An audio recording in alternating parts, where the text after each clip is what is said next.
আসলে আপনাদেরকে দেখাবো যে চায়না অটো ডিঙ্কার। এই যে আমাদের দেখেন, এটা হচ্ছে চায়না অটো ডিঙ্কার, আর এটা হচ্ছে অ্যানালগ সিস্টেমে আমরা যেটা আগের পদ্ধতিতে আমরা যেটা পালন করি। তো অনেকেই হয়তো বা এই সিদ্ধান্তটা যে চায়না অটো ডিঙ্কার আমরা আসলে ইয়ের বসতে লাগাই যে সুবিধার্থে।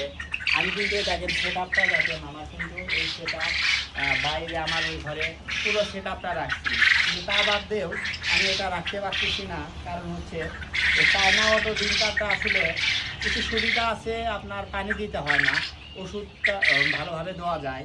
কিন্তু এটার অসুবিধা হচ্ছে যে এটা যখন আমরা এখানে রাখি, পাখিটা আসে বাড়ি খায়, বাড়ি খাওয়ার পরে অথবা এটা ঢিল হয়ে যায়, যার পরে মাটির সাথে যখন এটা লাগে যায়, তখন কিন্তু পানি দিয়ে বা এই পানিটা পরে এখানে এই টুকগুলো ভিজে একদম ম্যাচাগার হয়ে যায়।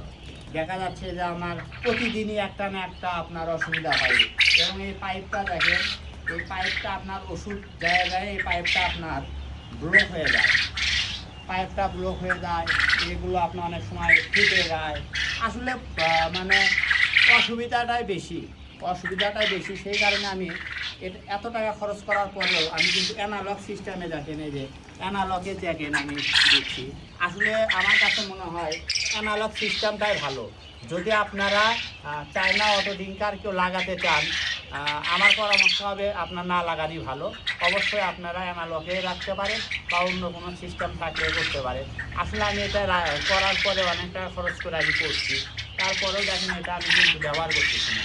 এটাই আমার কাছে মনে হয় যে সবচাইতে পারফেক্ট।